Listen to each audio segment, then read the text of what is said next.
How you doing, folks? Where are you from? Rose City, Pennsylvania. Pennsylvania. Okay, so you came a ways. And why did you come? Pretty much filled up with this business of taxing us to death. Right. Trying to shove everything down. Congressman not listening to us. Right. Pretty much sick of it. Who's your congressman back home? Casey Jr. Is he Democrat? Yeah, he won't even answer his phone. Really? Does he hold any town hall meetings? No, well, he's east of us. We're western Pennsylvania, but he's our senator. We've tried to call him. Other people tried to call him. Nothing. What do you think about that town hall meeting by our own inspector? Were you in any way convinced that he's fighting for the people of Pennsylvania? He's fighting to get reelected. Right. That's what he's doing. Yeah, he switched parties to become a Democrat. It's just, because he knew he couldn't win as a Republican. Right, right. So are you encouraged by all the people that showed up here today? Oh, yeah. Yeah? I think there's a couple million. Oh, I've never seen a crowd this large, probably since the Vietnam War. And that's history, that's historical.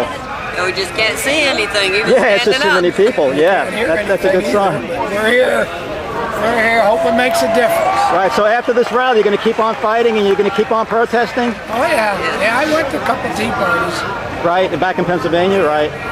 Yeah, this movement grew from a little, spark of wildfire into a huge conflagration. And the politicians tried to ignore you in the beginning. And then they tried mocking you and then demonizing.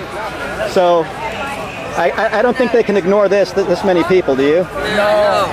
Right. We are the people. There you go.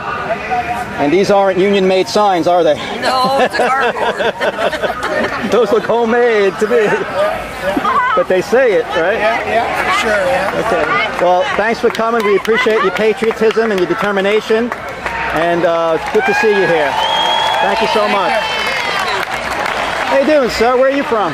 I'm from California. Wow!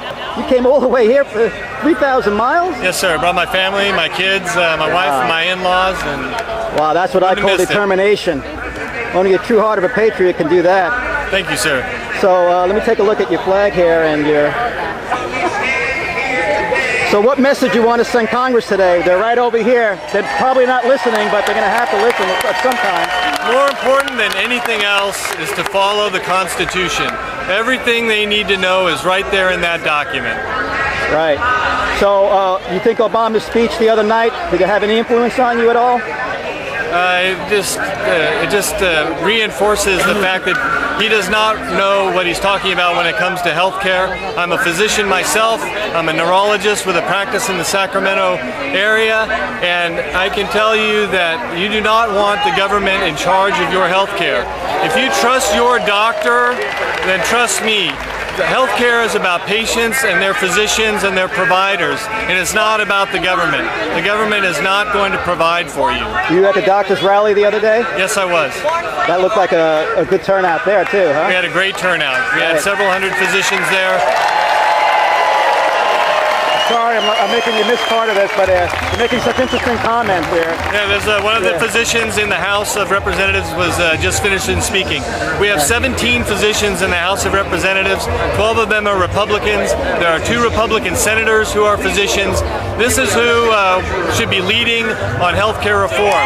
We all know that our healthcare system is not perfect, and we can move toward a better system, but it should be with patients and their physicians and the physician-patient relationship at the center of it, not government bureaucracies. Right, so regardless of what Barack Obama says about him not wanting to get between the patient and the doctor, that's what will happen if the government starts to meddle with the healthcare industry. That's what's happening now. Some people don't realize we already have a socialized medicine system. Right, and it could only get worse if the government spends $1 trillion over the next 10 years, which is probably a lowball figure considering that they're giving that figure. That's right. The dirty little secret is that the government's already interfering in healthcare, and that's what's causing the problems. Then they blame it on the free market and say they need more government, which is just going to create more problems, and of course a need for more government solutions. Don't buy it, folks. It's not the government that is the solution. So the government is the problem. So you feel opening up the free market across state lines would probably be the best solution to giving people more options and lowering the cost? That's absolutely an essential part of healthcare reform, is being able to buy health care insurance across state lines. Our Constitution, Article 1, Section 8 says that we need to have no limits to interstate commerce. The government is supposed to regulate it, which means make it regular, make it happen in an organized fashion, not let states block other states from selling insurance in their state. I see. I may have had the chapter and verse wrong on that, folks, so look it up and make sure that you know what's in the Constitution too. Sounds like you really know your stuff, sir, and you're on the right side of this issue. Really appreciate the effort you make coming all the way from California. It inspires a lot of people to see people like you to make that effort, and I really wish you the best of luck, and hopefully this government takeover of the healthcare will be defeated. Thank you, sir. Thanks for all you're doing. Thank you. Bye. Hello, sir. You had some comments about Janet Napolitano releasing a report? Yes, sir, I do. She released a report from the Homeland Security Administration just prior to tax day, and that report said that we were right-wing terrorists and that we were the people to be feared. Now, I would like to agree with the administration on that point. Really? I do take the label as terrorist.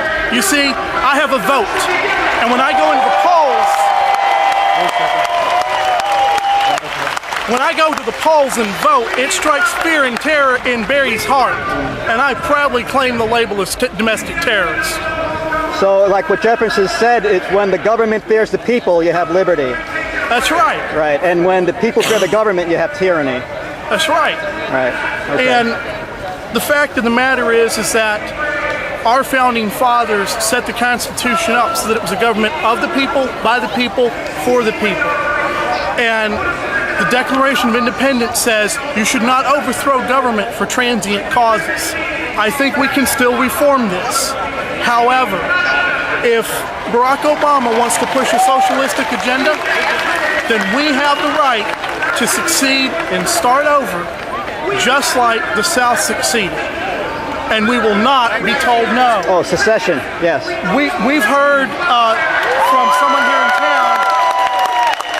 Right on.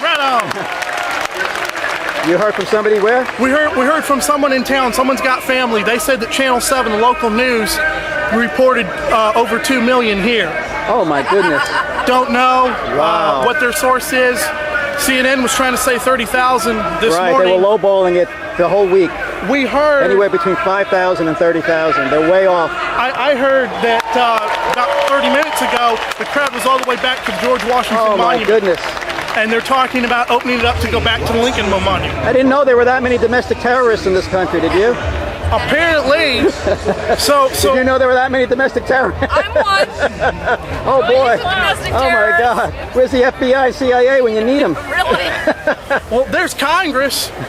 I'll give you this Oh thought. really? I don't think they're home. The revolution was started by 14%. Right.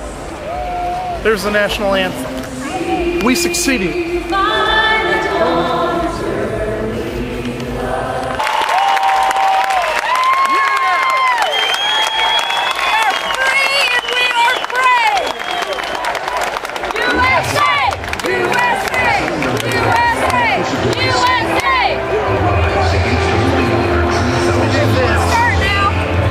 Thanks for the interview. I appreciate it. Did you have anything else you wanted to say? No, but I do want to swap your cards. Okay, great. Okay. Fair enough. Thank you. I should have brought more cards. Okay. That's okay. I'll plug you. Okay, thanks.